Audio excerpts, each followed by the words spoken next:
What's going on, people? We are Tottenham TV, back here for another episode of the Premier League SPUR-SPECTIVE, which is the review show from Predict the Prem, where me and my brother go head-to-head in predicting Premier League outcomes.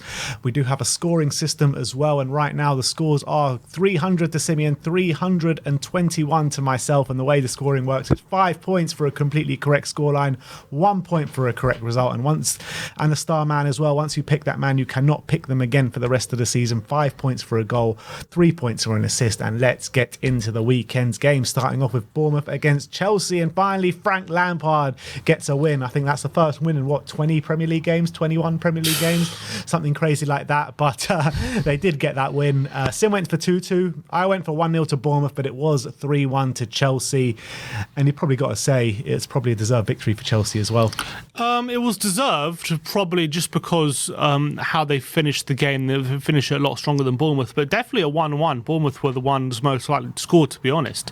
And kind of Chelsea did score against the run of play, but they did take control of the game. Look, Bournemouth were already safe. Chelsea now mathematically safe, you have to say, unfortunately. Yeah, they were having a 40-point party. Yeah, honestly.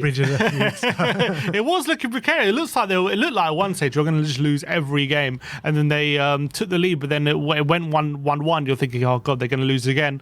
But they did get that win over the line. Bit lucky as well with that penalty decision going against Solanke when it looked like he got fouled by Silva in the box. Bit of luck breaking Chelsea's way. Probably the first bit of luck they've had in a while, to be fair. So look, they got the win. João Felix on the score sheet as well. So Lampard, you can see I was watching Lampard's post-match interview, and he looked so relieved just to get those points on the ball for the first time. So fair play. There you go. I don't know if they'll end the season well, but at least they got that win over the line.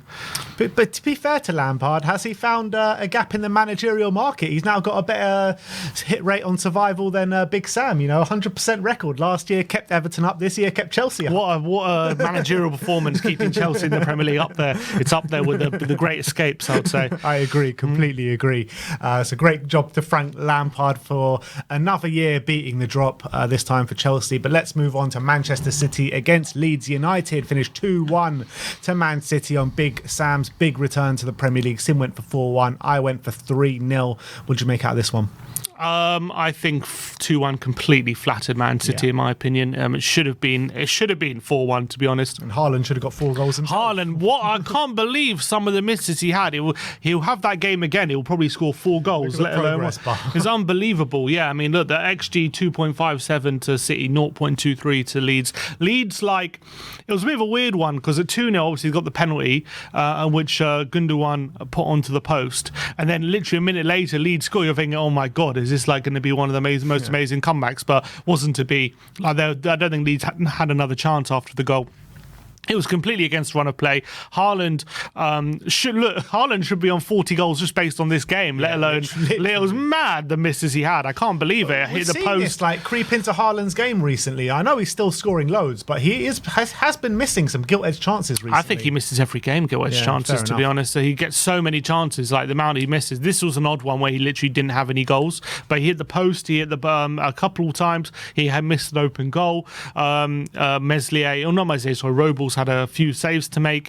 So as much as you can look at this game and think 2-1, it was a close game, if you look at it, it wasn't close at all. It was City should have battered them. 2 nice goals from Gundogan as well, and it was a lot more it was a lot easier than the scoreline suggests. But Big Sam, he'll know that this isn't the game he'll be judged on, and that look, a 2-1 loss is probably a victory in his book, considering they thought they'd get battered, and they've got 3 games to save themselves. Well, yeah, you say this game he won't get judged on, which is fair enough because Man City are the best team in probably world football right now. But with only him being employed for 4 games, surely he's going to get judged on all 4 of those games. He will, but considering if on the face of it was a 2-1 loss, he'll probably see that as a positive result in a weird way. It was only a loss by 1, albeit it should have been more. And with all the results that happened this weekend that we'll get into in a minute with Leeds, I mean, it puts them in a bit of a situation now. 19th with 30 points. Leicester also on 30 points, Everton on 32 and Forest on 33. Do you think they can beat the drop? I'm not sure if they can. I don't think they can at this point. I think they're too far gone. They've got tough fixtures: Newcastle, West Ham, and Spurs. I mean, they're going to have to get at least 6 points, I'm thinking, from those 3 games. Look, if Big Sam can do it, that'll be an incredible achievement.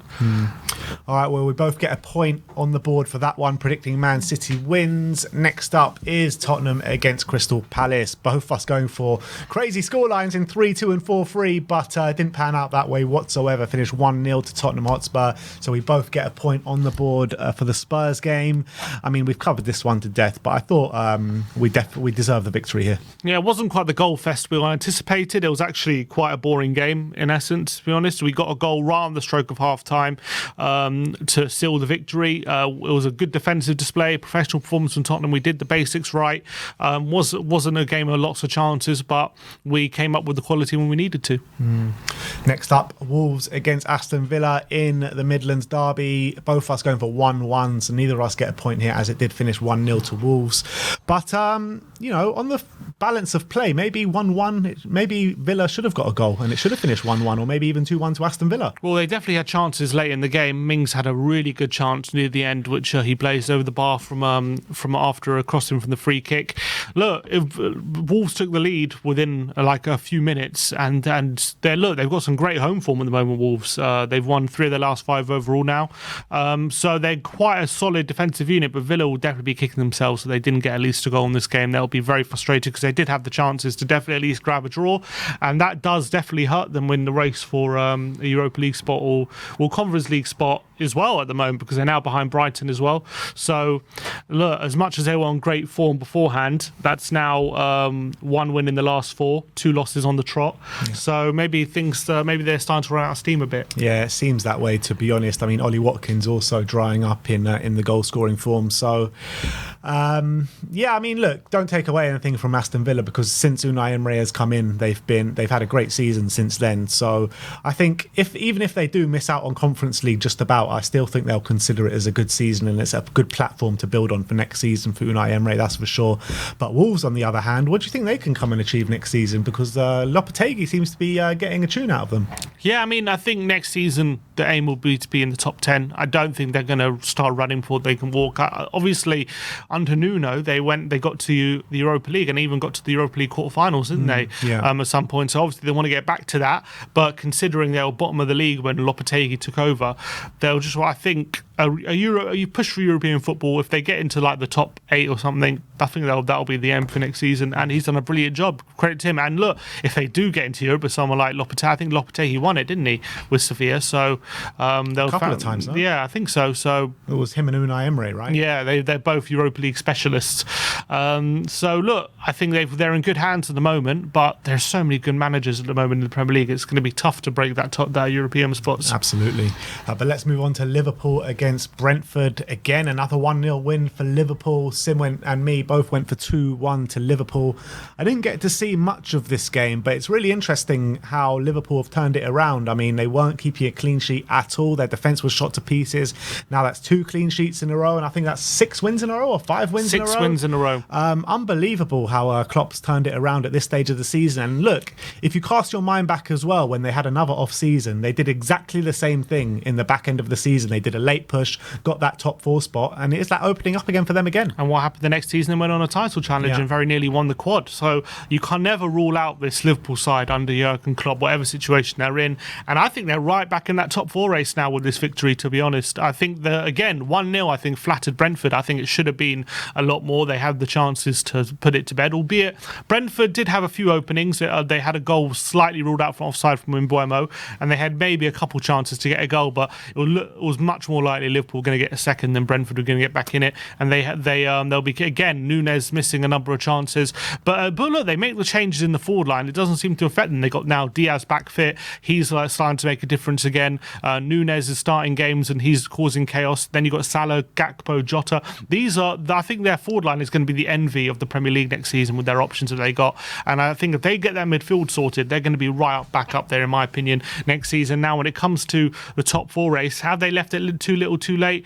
Probably, just considering United have a fairly easy run. But if you're not, I wouldn't put it bang out of form. That's the thing. You're not Liverpool with their fixtures, like, I wouldn't be surprised if they go 3 out of 3 and get the 9 points. They've got Leicester away, Villa at home, and then Southampton away. Southampton already down. Leicester, I know. Look, Leicester's going to be a very tough game. If they can beat Leicester with their home form, I back them to beat Villa as well. So that puts them. That'll put them on 70.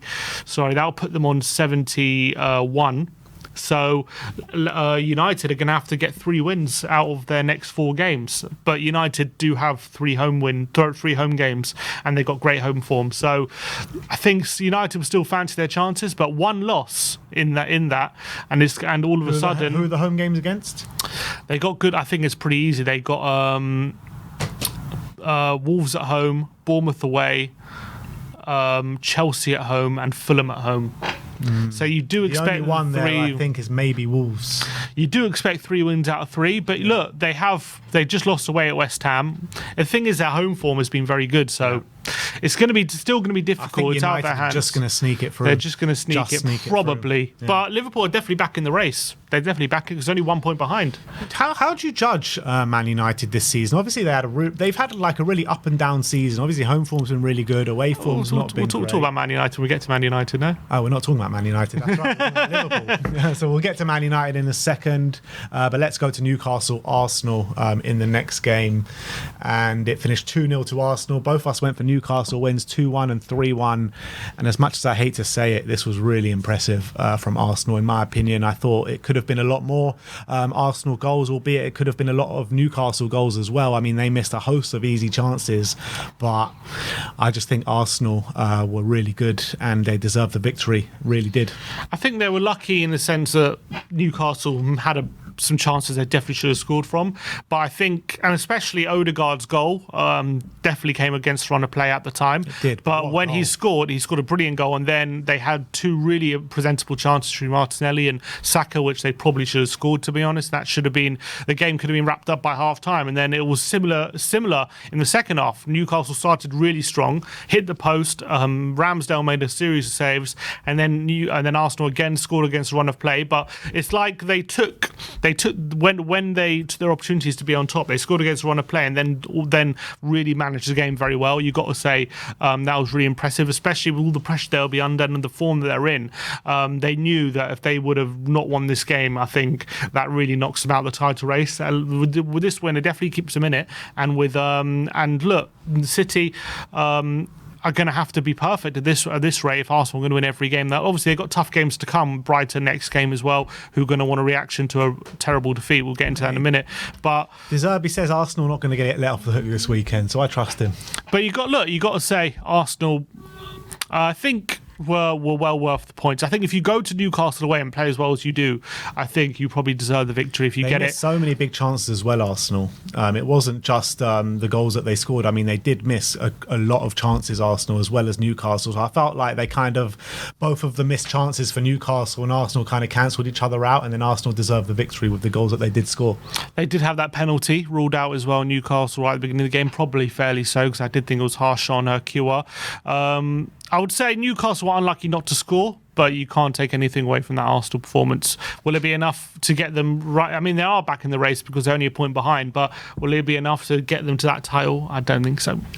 I don't know, man. With City, I think 1 drop game now for City, and it's all to play for, really. And with them going to Goodison, look, we'll get into City. We've spoken about City, so I think with them going to Goodison next game, that is massive in my opinion. But they can afford to drop a game because they're a point ahead and a game in hand. So if they drop 1 game, they can still win the game in hand. I know, but it will if they do drop that game, then it becomes really tight for the last 3 games. So it'll be all to play for, really. So I don't know, man. I think City will just about do it, but I think it will be tight from now until the end of the season. Next up is West Ham against Manchester United. 1-0 to West Ham in a terrible display from Manchester United away from home once again. Both of us going for 2-1 to Man United. But you got to say, West Ham were well worth the victory in this game. I thought Paqueta was brilliant. I thought Declan Rice was brilliant. And Man United just didn't show up to the party. Yeah, first half, to be fair, I think they did hit the post twice, didn't they, for Rashford and Antony? And it looked like like they were creating some chances, but it was all completely undermined by absolutely horrific error by David De Gea, you have to say. God. Man, he's been making so many errors this season, and that was just adding to the collection. That was just so horrific. I mean, how does a goalkeeper at that level, I mean, I probably could have saved that. I don't know how a goalkeeper at that level makes that mistake. Yet again, he just seems to be slowing down a bit. He was defended after the game by Ten Hag, saying they've kept the most clean sheets in the league this season. But, I mean, those mistakes, you can't really explain them other than a keeper just getting on a bit, I guess. I mean, how else do you explain a mistake like handling? That should be his forte. And I think in the second half as well, you have to say, when you're thinking, can United get back into this, there was like no fight. They barely created a chance in that second half. They did create in the first half, but the second half they were just completely all at sea. And West Ham should have had a second, to be fair, and they should have had a penalty. How was that not a penalty against Lindelof as well? That handball, ridiculous decision. The hand clearly moves towards the ball. It's a clear handball. There was not even it wasn't even like a short distance between the player and the ball as well. It was like a fair bit of distance where he could have moved his arm away. I thought it was a ridiculous decision from the referee and the VAR to not intervene.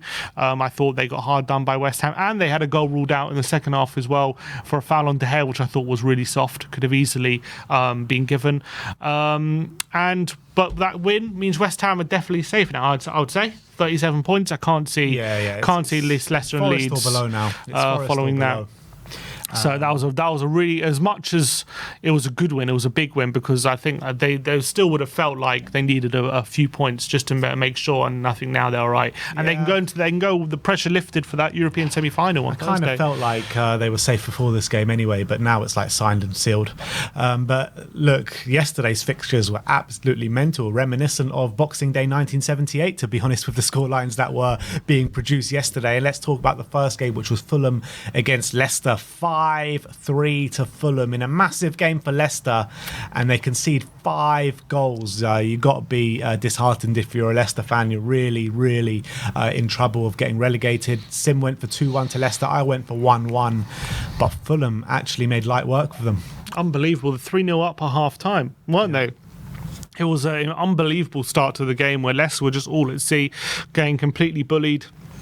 It seemed as though like they were going really attacking, and just Fulham, even though Fulham, look, they don't have much to play for right now, and again they were just on the back of 3 consecutive defeats, but they just looked sharp. Willian was causing all trouble. I think it set the tone. Willian's free kick, which was a cross, went all the way through into the corner, and you're thinking, oh my God, what's going on here? And Carlos Vinicius was running them ragged all day, and when that's happening, you know you're in trouble, to be honest.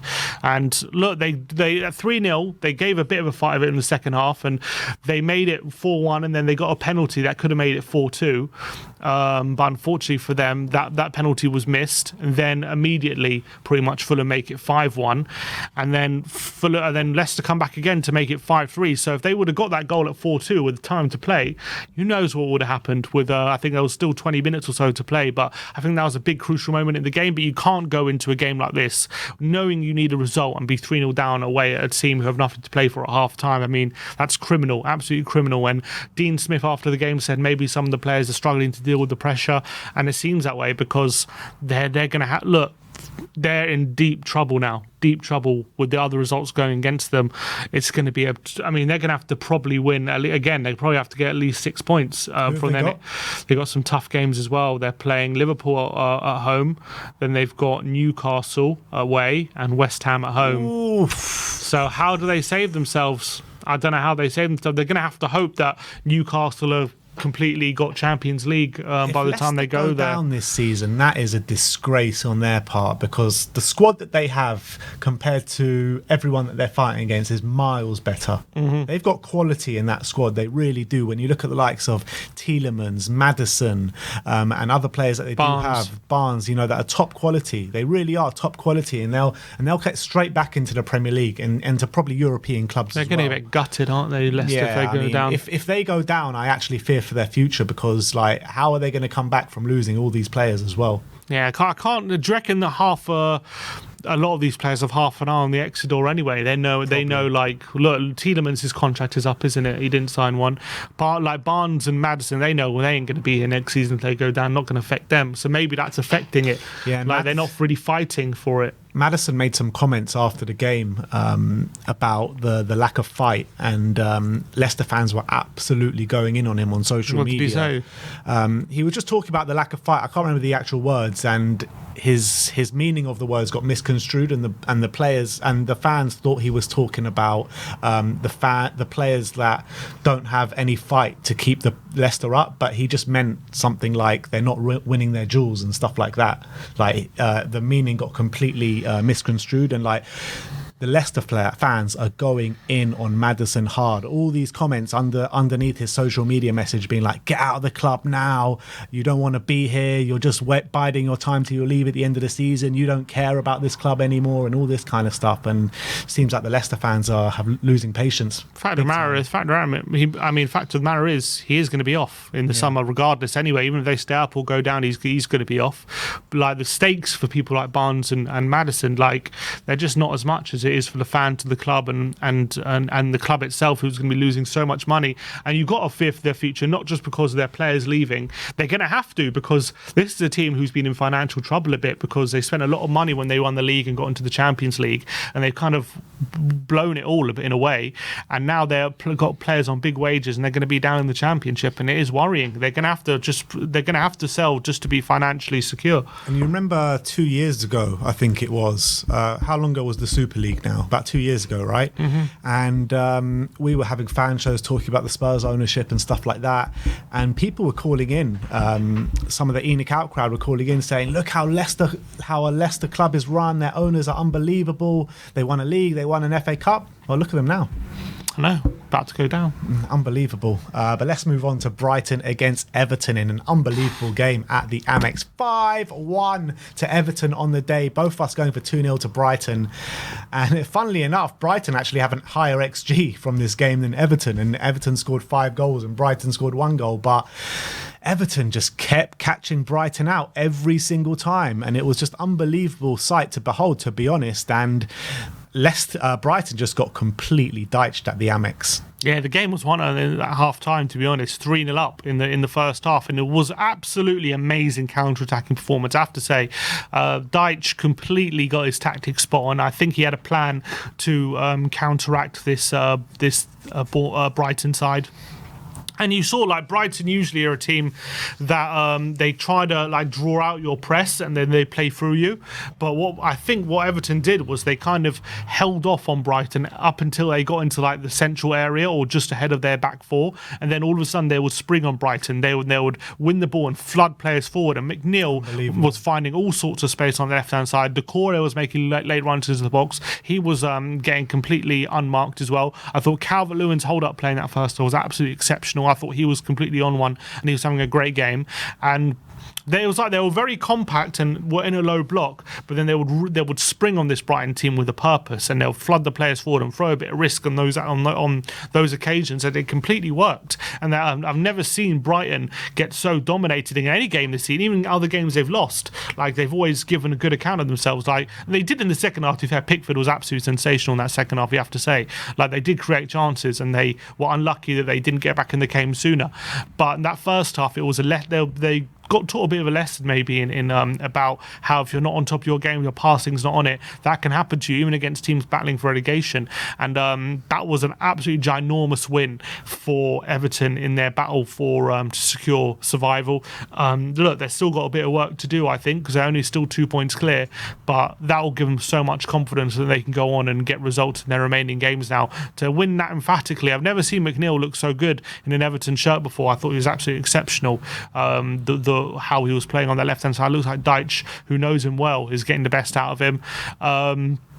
But from Brighton's point of view, look, we're battling them for top 6. With that result, you have to say, like, with the run of fixtures they have, like, it's going to be like if Spurs can get 7 points Arsenal or so. Newcastle away in their next 2 games, and Man City at home 2 games after that. So I mean, they do have points. They do have Southampton, but then they end the season with Villa away as well. So that's not going to be easy either. Forget that Southampton game. Look at 3 of their next 4 games come against Arsenal away, Newcastle away, Man City at home. I mean, surely we got to be favourites for top 6 with those fixture lists, with that fixture list. Well, I think we still need to do. The problem is we have to do our part, don't we? We have to we're 2 points ahead. They have 2 games in hand. We have to get, let's say we get 7 points out of the next 3 games against Villa, Brentford, and Leeds, which isn't that unlikely. 7 points would put us on 64, which means Brighton would need 9 points from their next 9 points from the next 5. That means 3 wins. Where are the 3 wins coming from? I just don't see where 3 wins are coming from for Brighton. Well, hopefully one of them comes against Arsenal. That's all I'm going to say. Yeah, I would hope so. But I guess, look, you can say Southampton, they'll probably win. Maybe Villa away. Maybe Villa away they could win. I reckon they beat Villa, yeah. So then it's like, do they get 1 win out of Man City, Newcastle, and Arsenal? They need to win. I mean, with the way Brighton have been playing all season, you wouldn't put it past them to win at least just one of those games out of the 3. Yeah, they can spring a surprise. We know that. So you don't expect them to win any of those. You don't games. expect them, but they can do it because of the quality that they have shown all season and the way De Zerbi has got them playing. So it's not a foregone conclusion that they lose all 3 of those games. So on the flip side, if Spurs do get 9 out of 9, right? If we do win all 3, that would mean Brighton would need 11 points, which means 3 wins wouldn't even be enough. So I think we're going to do it. If we win 3 out of 3? No, I think we're going to get top 6. So if we do win, I'm saying if we do win 3 out of 3, like that really, I do think that puts out Brighton's hands, but I think that would make sure 100%. That result yesterday was massive in the Europa League hunt, and I think that because of that result, I genuinely think we're going to do it. But De Zerbi did come out with fighting talk after the game yesterday, saying you're going to see the real Brighton against Arsenal. So if they do go to Arsenal and get a result and get the 3 points, I mean, it opens it all up again. Of course, and they'll probably put them back favourites, because then they have to just beat Southampton and beat Villa, and they can definitely do that. So I think it's really open. It's going to be an interesting battle, but at least we're back in it now, which it looked like really unlikely, like a few weeks ago, or even last week. But now it looks like maybe there is a good chance now we can still get that last Europa League spot. Just let Brighton go to the Conference League. It'll be such a big competition for them. They'll absolutely love it, and they'll probably go and win it as well. So, I mean, let us have Europa League. You guys sit in the Conference League, and everyone's happy. Exactly. And last game of the week was Forest against Southampton. Finished 4-3 to Forest on the day. Sim went 0-0. I went 2-1 to Forest. So I gain a point for this one. And this was a really strange game, wasn't it? I mean, Forest, I thought, performed really well at the start of the game. It toed and froed. I think Southampton got a bit of control and started playing well at some points of the game. But ultimately, Southampton weren't really good enough to win this game. And I think after this, you'd probably say they are down. They're definitely down, because they're now 7 points behind with 3 games left. So even if they win all 3, even if they win all 3 games, the highest points they can get is 33. So I don't see. So they're 8 points behind with 3 games left. So they can only get on 33 points, which is what Forest are on right now. So if Everton get 2 more points, they're pretty much down. Yeah. So I think they're gone, unfortunately for them. Although I didn't think it was the worst performance from them. I think Forest just counter-attacked them. They dominated possession, and they did create chances, but Forest were just deadly on that counter. They left themselves exposed, and Brennan Johnson, Morgan Gibbs-White, and Awioni were just completely finish from Awioni as volley. Yeah, unbelievable, brilliant volley, and they were just killing them on the counter. And Southampton weren't good enough defensively to live with it. They did show some fight. Alcaraz was showing some fight. They in the second half as well. They did get back in the game with a header and then as well from a penalty spot, and it looked like they may grab an equaliser. But unfortunately, they've just not been good enough all season. I think we've been saying like they've been bottom for a long time now. Southampton. There were cases where they could string results together, but ultimately, like for example, they got a draw against us. They got a draw against Arsenal. So they've showed flashes, but they haven't had that consistency, and I think that'll be too much for them. Forest, on the other hand, look what a result is for them. Puts them in a really good position when it comes to getting safety. Now 3 points clear of the drop zone, albeit they still not completely safe. But with the fixtures they got left, they go to Chelsea next game, which they could definitely get something out of that game. But then they also play Arsenal at home and Palace away. So it's still gonna I think they need to get something out of Chelsea if they do that. They got Forest at home. They won a home game against Arsenal. And so it's not going to be that simple if they don't get anything. Maybe away at Chelsea next game. Yeah, I just got a feeling like Leicester and Leeds will just be worse than them, pretty much. I think That's the thing. What it's going to come down to. The problem for that's the thing. They could lose all three, and like Leicester and Leeds might still lose, not get enough points. I think that's what we're going to be looking at for the rest of the season. I think Forest and Everton, they might not do enough to keep themselves up, but I think Leicester and Leeds are going to play into their hands, in my opinion. Leicester and Leeds are going to have to spring a surprise if they're going to be safe, because at the moment they're going down with the way they're playing for sure. On Southampton, I kind of feel like they're in this like weird position where they're bottom of the league, rightly so, but they've actually got some talent, some really young talent in that squad that could be off to better things in this summer. And I was looking at some of their players last night, and I was thinking like I would take some of these players at Spurs. You're looking at Bella Kotchap, Lavia, Alcaraz, and James Ward-Prowse. I mean, I probably wouldn't take all of them, but I'll definitely take some of them, because I think Lavia at 19 years of age is a top talent at central midfield. Alcaraz at 20 years of age, scoring a few goals now in the Premier League. He looks like a good talent. Ward-Prowse getting on a bit in centre midfield, but we all know the qualities that he brings. And Bella Kotchap as well as a left centre back, also a very young player. And Salisu, they got Salisu as well. He's really talented centre back. Like, it's a weird one. Maybe it's just because they've got all these players together. They're very young, and they haven't quite found the right coach to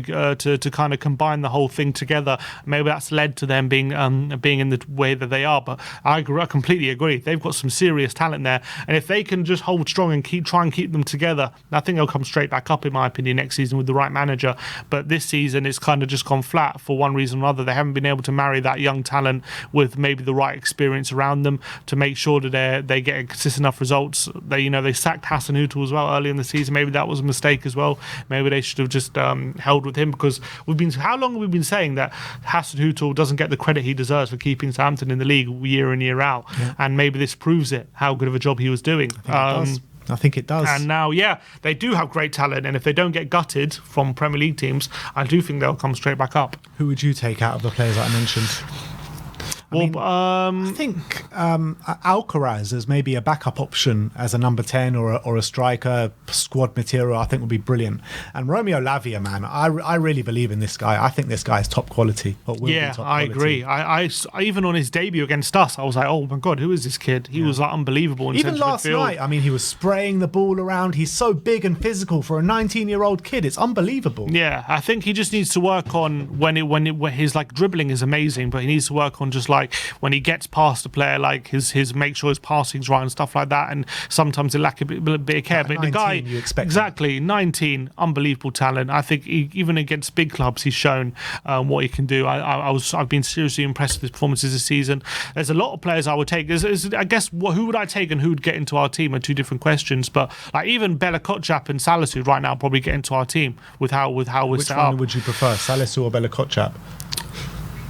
I think Salisu just about only because he's a few years older, but Bella Kotchap as well. I've been seriously impressed with him, although he got absolutely done yesterday and had to be taken off. But I thought I've been so impressed at his age. Didn't he do his hamstring when Brennan Johnson was? That was it. JC past him. I mean, they've got some. They're unfortunate because in a way, like Southampton, fans look at their team and think, oh, how exciting it is, but just hasn't been able to be married together this season. But if they do keep that team together and don't have a fire sale, I think they'll be straight back up, Southampton. Yeah, exactly. But let's move over to the Star Men, and it was a star-studded lineup for the Star Men this week. Phil Foden against Heung-min Son, and a big fat 0 points combined. So this week we end up on 303 to 325 with only 3 weeks left of the season, Sim. No, still games to play. Still games to play. Lots of games to play. 3 weeks worth of games to play. 3 weeks of games. It can turn in a week. Happens. All right. We'll leave it like that. But thank you, everyone, for joining us today. Let me know who you think is going to come out on top for the next 3 weeks of the season. Like, subscribe, and comment. And as always, come on, you Spurs.